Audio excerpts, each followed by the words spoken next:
So by now, YouTube is flooded with review videos on the newest Insta360 X4 that came out a few months ago, and there's a decent mix of super polished sponsored videos and kind of raw, unfiltered ones. But most of these videos follow a similar format. Highlight the specs, mention the 8K resolution, explain why a 360 video is great, etc. So I feel like for this video I can take a slightly different approach, and my plan here is to just walk you through exactly how I've been using this camera as an average user, which features I use a lot and which features I barely touch, and what things I think can be improved. Now I should mention that this is not a paid sponsorship, but Insta360 did send a demo unit of the X4 for me to use. They haven't seen the video before it went live and they had no input on its content. I also want to address the controversy that got Insta360 into a bit of trouble recently. So there was a span of about a couple of weeks when it felt like every video was about creators dropping Insta360 as a sponsor because the company had reportedly asked the creator to hide the nature of the sponsorship in one way or another. Now, maybe it's because I'm a relatively small channel and my relationship with Insta360 is more informal, but I personally never felt pressured to conceal the nature of the partnership. Insta360 has always been pretty good about just sending me the newest action camera and then just waiting for me to eventually publish a review video or two chronicling my experience with it. Now, my best guess is that maybe one employee kind of stepped out of line with a few creators, but it seems like the company has since self-corrected. Okay, so with that out of the way, here's how I've been using the Insta360 X4. So if you subscribe to this channel, you probably have a sense of how I put videos together, and the 360 camera is typically one of 2 or 3 cameras that I use on a regular basis. The 360 camera for me has always been a pursuit of convenience, and I'll bring it along on a ride to capture the action and maybe highlight a particular product that I'm reviewing. Now, I don't use it for cinematic stuff, and at best I'm a novice to intermediate video creator. So for me, probably the best part about the 360 camera is that I can just turn it on while riding the bike, get the shot that I need, put the camera away without ever needing to put a foot down. And then later when I get home, I can go in and frame the shots after the fact through the process of reframing, which just means picking the flat rectangle of footage that I want to use from the entire sphere of footage that was captured during the ride. Now, I did this all the time with the previous X3 camera, and the one thing that I always wished for was slightly more resolution, because the X3 topped out at 5.7K resolution in 360 mode, which sounds like a lot, but remember that that's the pixel count over the entire sphere of footage, and often by the time I cropped in during the reframing process, the actual reframed clip might not even be in full 1080p. So in theory, the 8K resolution on the X4 bumps up the pixel density so that you can crop in further into the footage without losing as much resolution. And so far, I've been really impressed with the results. Now again, I typically use the 360 footage to support the dialogue, whatever I'm talking about in a given video, and it's not really meant to be awe-inspiring in and of itself. So in other words, I don't really go in and do any color grading or any heavy post-production on the raw clips themselves. And still, the results are pretty decent. Now, if you compare these clips to those on the big tech channels, you'll definitely notice a difference. These here are less vibrant, they're less saturated, and they're generally not as polished. But I think this is a more realistic representation of what the average user can expect from this camera. And again, with the 360 cameras, I'm going for convenience and the least amount of disruption on any given bike ride. Especially if I'm riding with a group of friends, I don't want to be slowing the group down for the sake of getting the shot. So to that end, the settings and features that I use on this camera are tailored for quick and seamless video capture.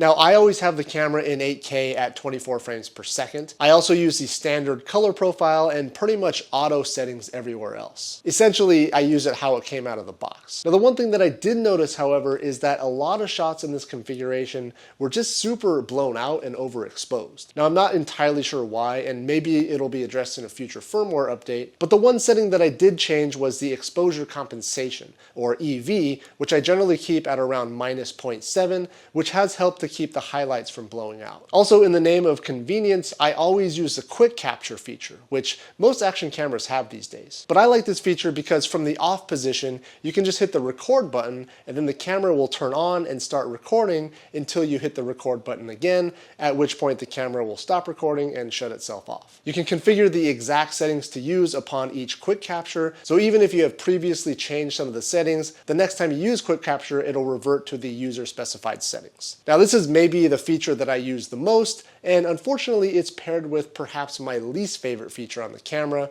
which is the delayed shutdown feature. So when you stop recording while you're using quick capture, the camera will actually count down from 5, and if you do nothing, it'll shut itself down. But at any time during those 5 seconds, if you even tap the screen, the camera will abort the shutdown and stay idle. Now I get that this can be convenient for those who wish to modify the settings or review footage after a quick capture event, but in my case, I'll often have the camera on the invisible selfie stick and put the camera away in a bib pocket after a quick capture, so I'll often find myself just waiting that 5 seconds staring at the screen until the camera finally shuts off before I slip the camera back into a pocket, because I don't want to waste any battery life by inadvertently tapping the screen and keeping the camera on in standby mode. Now I know 5 seconds doesn't sound like a lot of time, but remember I prefer the least amount of disruption mid-ride, and having to wait that 5 seconds every time I want to put away the camera does get a little bit annoying. Now maybe there is a way to disable the delayed shutdown, but I haven't found it yet. Hopefully it'll be addressed in a future update. Now because of the way that I use the camera in short bursts, typically 10 to 30 seconds at a time,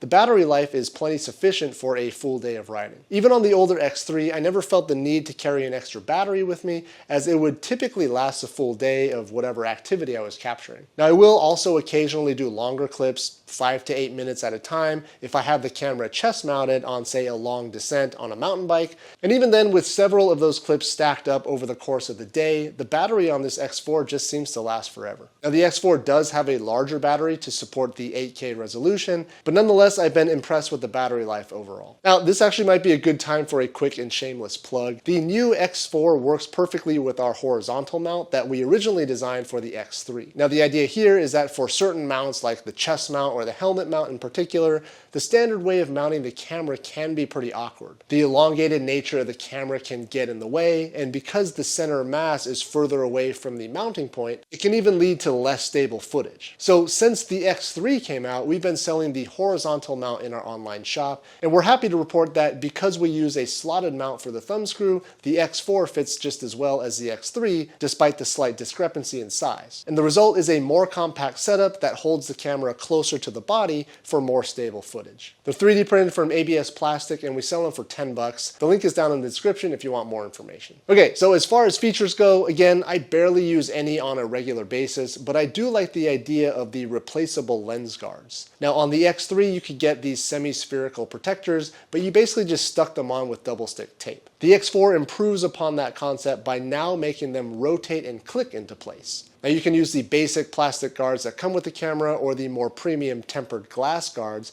and they'll do a good job protecting the lenses on the camera, but I've actually stopped using them because in my opinion they make the camera just a little bit too bulky. Again, I'm going for minimal disruption during a ride, and the lens guards just make it harder to slip the camera into a bib pocket without feeling awkward and bulky. So overall the camera is awesome. Despite the minor gripes that I have, I still use it as my primary camera when out on a bike ride, and I've been generally pleased with the results.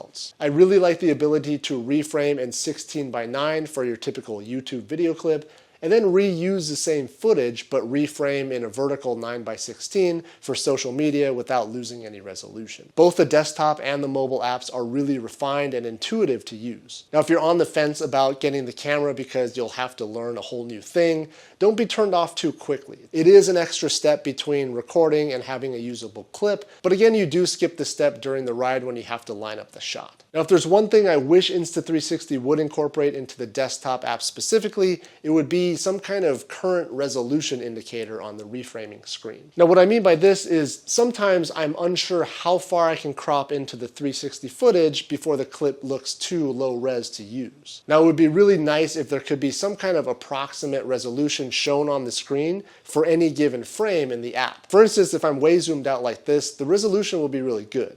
But if I crop in like this, you start to spread fewer and fewer pixels over the same 16:9 rectangle. I basically just want to know at what point am I below, say, 1080p, but as far as I know, there's not really any way to do that. Now maybe if you figure out a way to do so, you can let us know down below. Okay, well there you have it, an action camera review without talking specs. Not sure if it was super helpful, but certainly different from your typical action cam review. If you have any questions about my personal experience with this camera so far, just feel free to drop them down below and we'll do our best to respond to as many as we can. Thanks again for watching. Thanks for subscribing to the channel if you haven't already, and we'll see you next time.